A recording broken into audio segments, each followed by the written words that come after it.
প্রিয় ছাত্রছাত্রী, কেমন আছো তোমরা? আশা করি সবাই ভালো আছো। তোমরা যারা দশম শ্রেণীতে পড়ো, তোমাদের জন্য পান্নালাল প্যাটেলের লেখা অদল বদল গল্পটি আজ আমি আলোচনা করব। দেখো, পান্নালাল প্যাটেল গুজরাটি ভাষার একজন বিখ্যাত লেখক।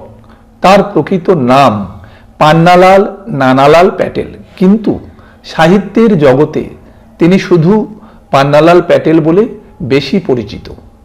1912 সালের 7ই মে পান্নালাল প্যাটেল রাজস্থানের দুঙ্গারপুরে জন্মগ্রহণ করেন। তিনি গল্পগ্রন্থ এবং উপন্যাস মিলিয়ে প্রায় 70খানা গ্রন্থ রচনা করেছেন। তার রচনায় প্রাধান্য পেয়েছে গুজরাটি সাধারণ মানুষ ও গুজরাটি গ্রাম্য মানুষের জীবনচিত্র। তার রচিত উল্লেখযোগ্য গ্রন্থগুলি হল জিন্দেগি কা খেল, সাচ্চা সম্মান, কোই দেশি কোই পরদেশি, লাখ চুরাশি ইত্যাদি। 1958 সালে তার সাহিত্য কৃতির জন্য তাকে জ্ঞানপীঠ পুরস্কারে ভূষিত করা হয়। তোমাদের পাঠ্য যে অদল বদল গল্পটি পান্নালাল প্যাটেল রচিত পান্না লালনী শ্রেষ্ঠ বার্তা গল্পগ্রন্থ থেকে নেওয়া হয়েছে। দেখো, এই গল্পটি গুজরাটি ভাষায় লেখা। গল্পটি প্রথমে ইংরাজি ভাষায় অনুদিত হয় দি এক্সচেঞ্জ নামে। অনুবাদ করেন এস সুন্দর। পরে অর্ঘ্যকুসুম দত্তগুপ্ত এই গল্পটিকে বাংলায় অনুবাদ করেন, যেটা তোমাদের পাঠ্য। এই গল্পের প্রধান চরিত্রগুলি হল অমৃত, ইসাব, ইসাবের বাবা হাসান, অমৃতের মা বাহালি, গ্রাম প্রধান এবং ছেলেদের দল। এবার তোমরা তোমাদের পাঠ্য বইটি সামনে খুলে রাখো। আর গল্পে যাওয়ার আগে একটা কথা বলে রাখি, এই গল্পটি আমি দুটি পর্বে ভাগ করে পড়াবো। প্রথম পর্ব আজকে আমি পড়াচ্ছি। আমি এখন সরাসরি গল্পেই চলে যাচ্ছি। গল্পটির নাম হল অদল বদল, লেখক পান্নালাল প্যাটেল। গল্পটি বাংলায় অনুবাদ করেছেন অর্ঘ্যকুসুম দত্তগুপ্ত। হোলির দিনের পড়ন্ত বিকেল, নিম গাছের নিচে গাঁয়ের একদল ছেলে জড়ো হয়ে ধুলো ছোঁড়াছুড়ি করে খেলছিল। গল্পটির সময়কাল হচ্ছে হোলির দিন। হোলি কি? হোলি বা দোল উৎসব হিন্দুদের একটি প্রধান ও জনপ্রিয় বসন্তকালীন উৎসব, যা রঙের উৎসব নামেও পরিচিত। ফাল্গুন মাসের পূর্ণিমা তিথিতে এই উৎসব পালিত হয়। হোলির দিন বিকেলবেলা নিম গাছের নিচে গাঁয়ের একদল ছেলে জড়ো হয়ে তারা ধুলো ছোড়াছুড়ি খেলছিল। সেই সময় কি হলো? হাত ধরাধরি করে অমৃত ও ইসাব ওদের কাছে এলো। দুজনের গায়েই সেদিনকার তৈরি নতুন জামা। রং, মাপ, কাপড় সব দিক থেকেই একরকম। এই গল্পের মূল দুটি চরিত্র হল অমৃত আর ইসাব। হাত ধরাধরি করে ওরা দুজন, যে ছেলেরা নিম গাছের তলায় ধুলো ছোড়াছুড়ি খেলছিল, ওদের কাছে এলো। কিন্তু ওদের দুজনেরই গায়ে সেদিন নতুন জামা তৈরি করে দেয়া হয়েছিল।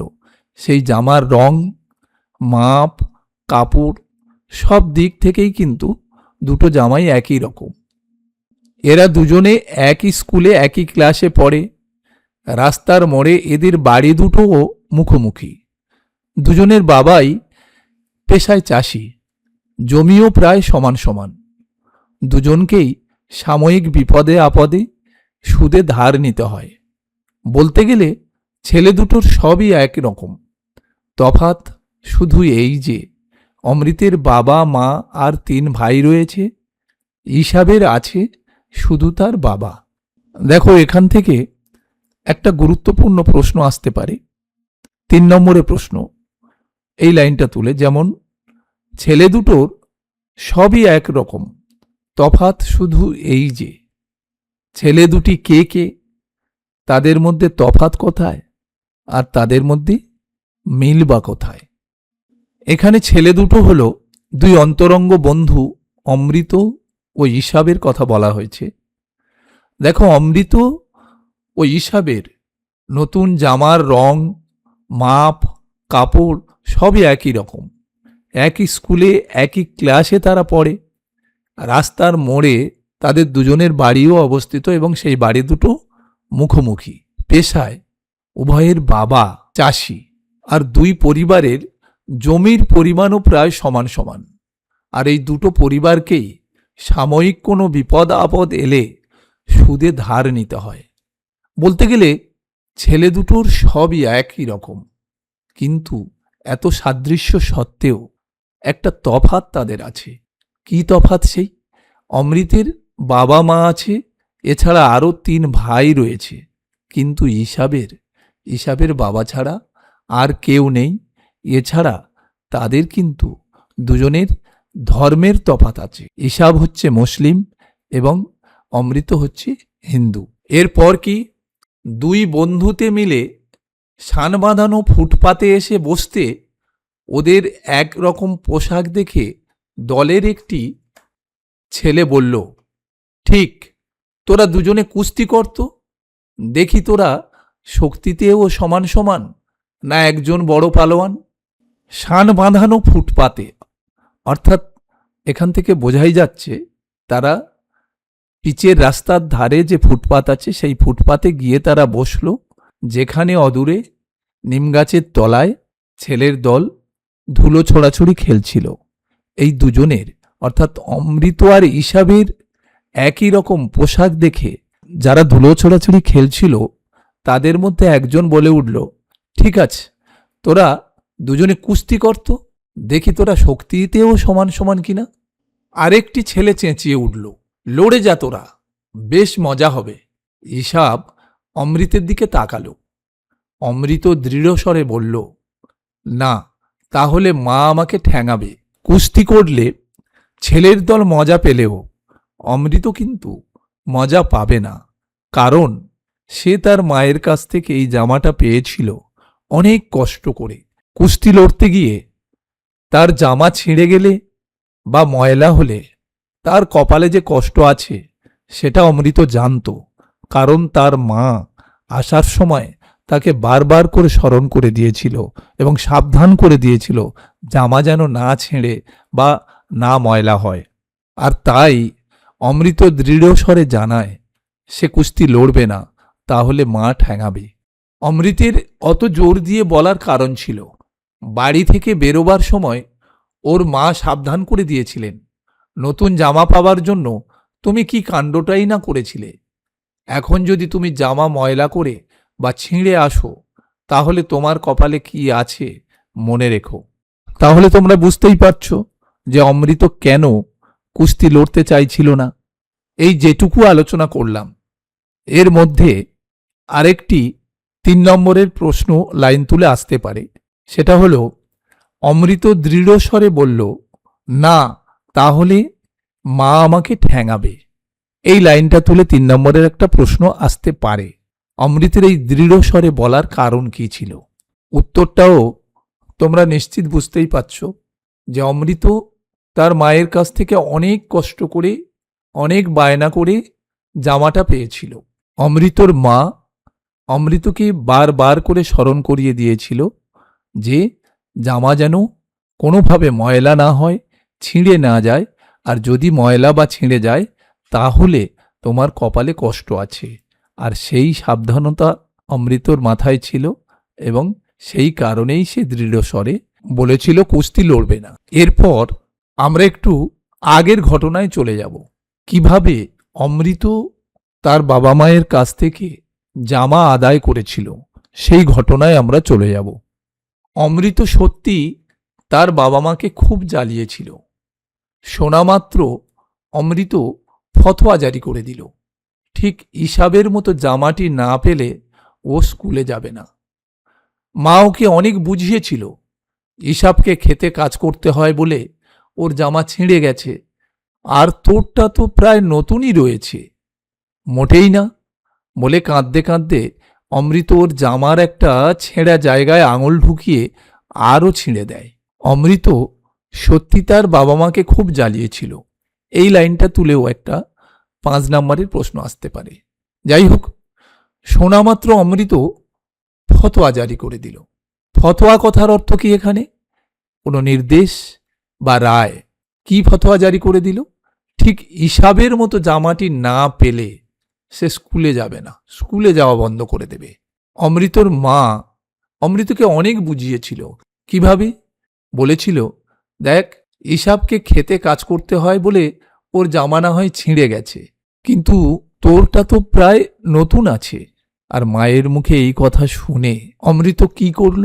তার জামায় কোথাও একটা ছোট্ট মতো একটা ছিদ্র ছিল, সেই তার মধ্যে আঙুল দিয়ে সেই ছিদ্রটাকে আরো অনেক বড় করে দিল, আরো অনেক বড় করে ছিঁড়ে দিল।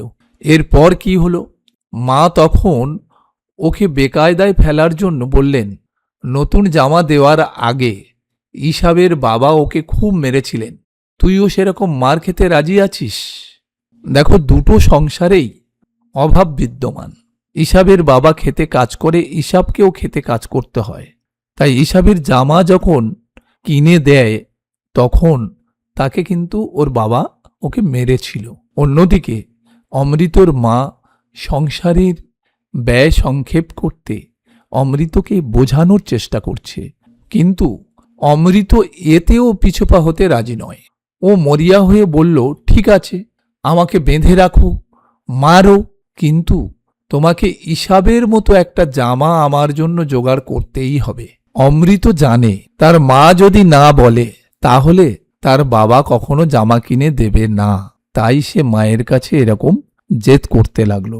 অমৃতের মা এসব ঝামেলা থেকে বাঁচবার জন্য বললেন, ঠিক আছে, তোর বাবাকে গিয়ে বলগে।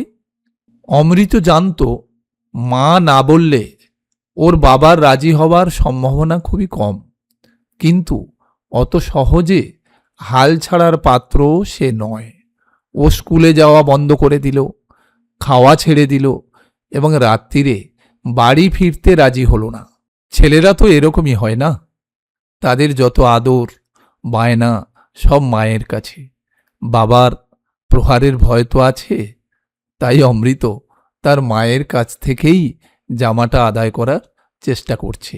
একটা ছেলে, সে যদি খাওয়া দাওয়া ছেড়ে দেয়, স্কুলে যাওয়া বন্ধ করে দেয়, রাত্রিতে বাড়িতে যদি না ফেরে, তাহলে মা কি আর চুপচাপ থাকতে পারে? মায়ের মন তো না। তখন কি করলেন?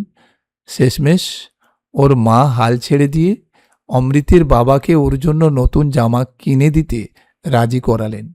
এরপর উনি গিয়ে ইসাবের বাবার গোয়ালঘর থেকে লুকিয়ে থাকা অমৃতকে বাড়ি নিয়ে এলেন।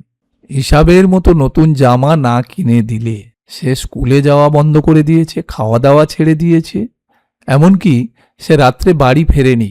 অবশেষে তার মা ওর বাবাকে রাজি করিয়েই ইসাবের বাবার গোয়ালঘর থেকে তাকে বাড়ি ফিরিয়ে নিয়ে আসে। দেখো, অমৃতের চরিত্র আলোচনা করো, এই প্রশ্নটা তোমাদের পরীক্ষায় আসতে পারে 5 নম্বরের প্রশ্ন। যেটুকু আলোচনা করেছি এর মধ্যে অমৃতের চরিত্রের যে বৈশিষ্ট্য পরিলক্ষিত হয় তার দুর্দমনীয় জেদ, বাস্তবে আর 5 জন বালকের মতোই অমৃত জেদি, অবুঝ এবং একগুঁয়ে। সে বন্ধু ইসাবের নতুন জামা দেখে সে জেদের বশে তার স্কুলে যাওয়া বন্ধ করে দেয়, খাওয়া দাওয়া ছেড়ে দেয়, বাড়িতে ফিরতে সে রাজি হয় না। আর এরূপ আচরণের মাধ্যমে লেখক যেন এই চরিত্রটিকে অত্যন্ত জীবন্ত করে তুলেছেন। এতক্ষণ আমরা জানলাম কি অমৃত কিভাবে ফতোয়া জারি করে, বায়না করে, জেদ করে তার মা বাবার কাছ থেকে ইসাবের মতো নতুন জামা আদায় করেছিল। এবার আমরা আবার সেই প্রথমের ঘটনায় চলে যাব। সুন্দর সাজগোজ করে বাড়ি থেকে বেরিয়ে অমৃতের একেবারেই ইচ্ছে ছিল না জামা কাপড় নোংরা হয় এমন কিছু করতে। বিশেষ করে ইসাবের সঙ্গে কুস্তি লড়তে তো একেবারেই গররাজি। এমন সময় ছেলে ছোকরার দঙ্গল থেকে একজন এসে হাত দিয়ে অমৃতের গলা জড়িয়ে ধরে বলল, এসো, আমরা কুস্তি লড়ি। এই বলে সে অমৃতকে খোলা মাঠে নিয়ে এলো। অমৃত ওর বাঁধন কেটে বেরুবার চেষ্টা করতে করতে বলল, দেখ কালিয়া, আমি কুস্তি লড়তে চাই না, আমাকে ছেড়ে দে। কালিয়া তো ওকে ছাড়লই না, বরং ছুঁড়ে মাটিতে ফেলে দিল। ছেলের দলের মধ্যে কালিয়া বলে একটা ছেলে, সে এসে কি করল, অমৃতকে জোর করে গলা জড়িয়ে ধরে মাঠের মধ্যে নিয়ে গেল এবং তাকে ছুঁড়ে ফেলে দিল। তা দেখে বাকি ছেলেগুলো কি করল, ছেলের দল আনন্দে চেঁচিয়ে উঠল, কালিয়া জিতেছে, অমৃত হেরে গেছে, কি মজা কি মজা। কিন্তু বন্ধুর অপমানে বন্ধু কি আর চুপ থাকতে পারে? ইসাবের মেজাজ চড়ে গেল। ও কালিয়ার হাত ধরে বলল, আয় আমি তোর সঙ্গে লড়ব। কালিয়া ইতস্তত করছিল, কুস্তি শুরু হয়ে গেল। ইসাব ল্যাং মারতে কালিয়া ব্যাঙের মতো হাত পা ছড়িয়ে মাটিতে পড়ে গিয়ে চেঁচাতে লাগল। দেখো, কালিয়া একটু হম্বিতম্বি করছিল, সে অমৃতকে জোর করে ধরে নিয়ে গিয়ে মাটিতে ছুঁড়ে ফেলে দিল। কিন্তু ইসাবের ল্যাং খেয়ে সে আর উঠতে পারল না। সে হাত পা ছড়িয়ে চিৎকার করে কাঁদতে শুরু করলো। তোমরা নোট করে নাও, ইসাবের মেজাজ চড়ে গেল। এই লাইনটা থেকে 3 নম্বরের প্রশ্ন এলেও আসতে পারে। এরপর কি হলো? তামাশা করে হলেও এখন ব্যাপারটা ঘোরালো হয়ে পড়েছে এবং কালিয়ার বাবা মা এসে ওদের পিটুতে পারে বুঝতে পেরে সবাই যে যেদিকে পারে পালিয়ে গেল। এতক্ষণ যা কিছু হচ্ছিল সব তো খেলার ছলে হচ্ছিল, মজা করে হচ্ছিল। কিন্তু কালিয়া পড়ে গিয়ে যখন চেঁচাতে শুরু করলো তখন সবাই ভয় পেয়ে গেল এবং ওর বাবা এসে পিটতে পারে এটা ভেবে তারা যে যেদিকে পারে ছুটে পালালো। অমৃত আর ইসাবও রণভূমি ত্যাগ করল। কিছুটা যেতেই অমৃতের নজরে এলো যে ইসাবের জামার পকেটও 6 ইঞ্চি পরিমাণ কাপড় ছিঁড়ে গেছে। ওরা ভয়ে কাঠ হয়ে গেল। ওরা জামা কতটা ছিঁড়েছে পরীক্ষা করছে। এমন সময় শুনতে পেল ইসাবের বাবা ইসাবকে ডাকছেন। দেখো, সব ছেলের মতো অমৃত আর ইসাব রণভূমি ত্যাগ করে চলে যাচ্ছিল। কিন্তু যখন নজরে এলো যে কালিয়ার সাথে কুস্তি লড়তে গিয়ে ইসাবের জামা প্রায় 6 ইঞ্চি পরিমাণ ছিঁড়ে গেছে, তখন ওরা ভয়ে কাঠ হয়ে গেল। কেন ভয়ে কাঠ হয়ে গেল? কারণ ইসাবের জামা কিনে দেওয়ার সময় ওর বাবা অনেক বকাবকি করেছে, অনেক মেরেছে, তারপরে ইসাবের জামাটা কিনে দিয়েছিল। ওর বাবা তো ওকে ছাড়বে না। কেন কালিয়ার সাথে লোক কুস্তি লড়তে গেল, কেনই বা জামা ছিঁড়ে আনলো? ইসাবের কপালে যে দুর্ভাগ্য আছে সেটা ভেবে ওরা দুজনেই ভয়ে কাঠ হয়ে গেল। ওরা ভয়ে কাঠ হয়ে গেল। কারা কেন ভয়ে কাঠ হয়ে গেল? এটা কিন্তু একটা মোস্ট ইম্পর্টেন্ট প্রশ্ন, 3 নম্বরের প্রশ্ন। তোমরা এটাও নোট করে রাখো। ওদের তখন বুকের ধুকপুকুনি বন্ধ হওয়ার জোগাড়। ওরা জানে ইসাবের বাবা ছেঁড়া শার্ট দেখা মাত্র ওর চামড়া তুলে নেবে। উনি সুদখোরের কাছ থেকে টাকা ধার করে অনেক বাছাবাছি করে কাপড় কিনে জামা সেলাই করিয়েছিলেন। দেখো, ইসাবের বাবা গরিব মানুষ। ইসাবের জামা কেনার সময় সুদখোরের কাছ থেকে টাকা ধার করে নিয়েই তবে অনেক বাছাবাছি করে একটা জামা তৈরি করিয়ে দিয়েছেন। তাই অমৃত আর ইসাব জানে যে ইসাবের এই ছেঁড়া জামা দেখলেই ইসাবের বাবা ইসাবকে প্রচণ্ড মারধর করবে। আর সে কথা ভেবেই ওদের দুজনের বুকের ধুকপুকুনি বন্ধ হওয়ার জোগাড় হয়েছিল। এমন সময় ইসাবের বাবা আবার চেঁচিয়ে উঠলেন, কে কাঁদছে? ইসাব কোথায়? একদিকে ইসাবের জামা ছিঁড়ে গেছে সেই দুশ্চিন্তা, অন্যদিকে ইসাবের বাবা ইসাবকে ডাকছে।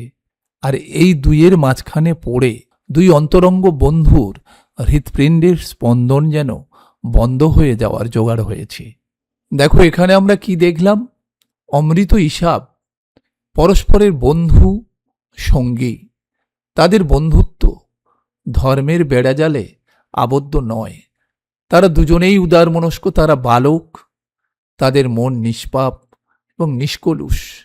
তারা একের আনন্দে অন্যজন আনন্দিত হয়, একের বেদনায় অপরজন পাশে থাকে।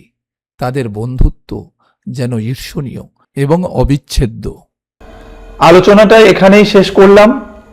আমি আলোচনার মধ্যে এই পর্বে কোন কোন প্রশ্ন আসতে পারে সেগুলোও আলোচনা করেছি। তোমাদের কেমন লাগলো অবশ্যই তোমরা জানাবে। আর বাংলা পড়ার ব্যাপারে নতুন নতুন ভিডিও পেতে তোমরা আমার চ্যানেলটাকে সাবস্ক্রাইব করে রেখো। সবাই ভালো থেকো, মন দিয়ে পড়াশোনা করো, জীবনে এগিয়ে যাও।